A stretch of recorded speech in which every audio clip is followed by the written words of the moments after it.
this is not the YouTube video I planned to make.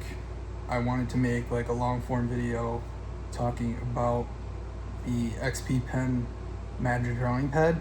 For one, my back went out again, and my neck is bothering me now too.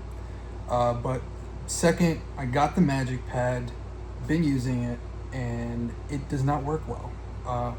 There's just this weird miscommunication between the pen and the tablet, and there is a huge issue with the delay in programs. Everything runs super slow for something with 8 gigs of RAM and top of the line processor. It should run pretty snappy. I have an 8 gig iPad and it runs circles around this thing. I thought for the price difference between this and the Move Ink pad, I thought this was going to be a huge win, but it ended up being kind of a letdown. So I reached out to XP Pen, and they said, sure, you can return it, but because you want to return it, there's a 15% restocking fee, which I kind of figured I was going to have to pay a restocking fee, but they're charging me, they want me to pay for shipping. And I don't know if you guys know how much shipping costs now, but it's crazy expensive to ship it to California, and it's a pretty big box.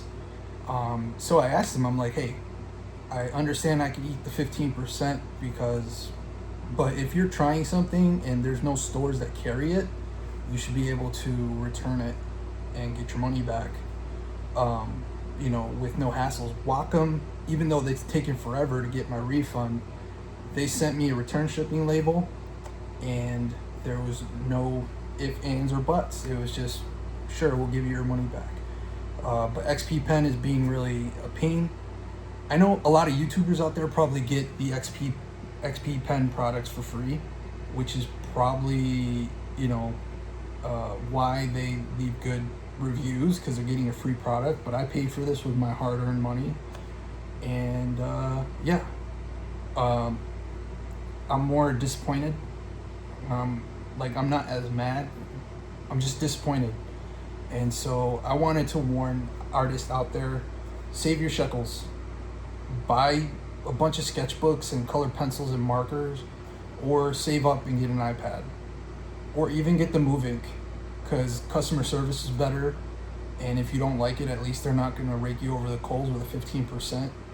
15% of, it ended up being like $409. That's quite a bit of change. So,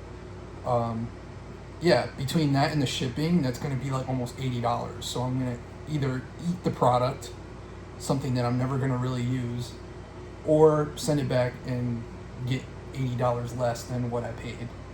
A warning to artists out there: save your money, get the Move Ink pad. I had high hopes for this thing because it's pretty comparable to the Move Ink pad, but it's smaller. The apps don't work very well. The pen is crap. Whenever you draw with it, you have to be like right on top of the line. There's very little tilt. It says 60-degree tilt, but I stay within that 40 to 60-degree angle when I draw, and it does not respond. So big warning out there: do not purchase this. This would have been a longer video because I had the unboxing recorded, I had everything going, and then this happened. After 3 or 4 days messing around with it, I am just not happy with it. I really hope that XP learns their lesson and has better customer service, because this is not the way to do it. And especially because I use my teacher's discount, and so I think that'll hurt if people use their education discount. Artists don't really have a lot of money, and when we do, we want to spend it on a product we know we can use, and this is not it, Chief. So I'm more disappointed. I thought these companies would do better. So big warning out there: do not buy from XP Pen. Buy from Huion. Even though, I haven't really messed with any of their newer products, but I've had Huion in the past and they were pretty good. But Wacom and Apple are the way to go.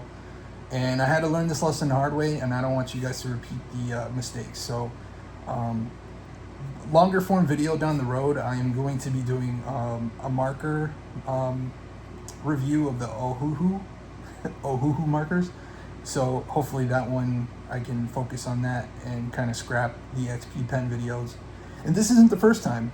I ordered an XP pen like bigger tablet, and that one had an issue where it wasn't really getting the right dimensions of the Apple product, because I had it connected to my computer and it looked really pixelated. For their third generation 16, it should have had a better screen, better refresh rate.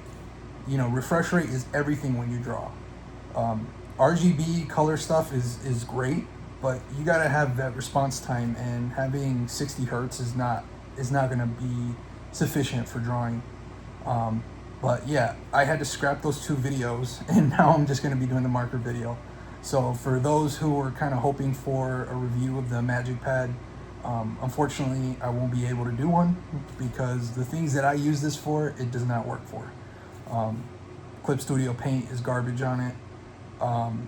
There's just this weird lag between programs. The screen looks really chopped up when you look at images, and it uses a lot of AI to kind of interpret the images, and they look really blotchy. And since I do portraits, I like to be able to see the image clearly.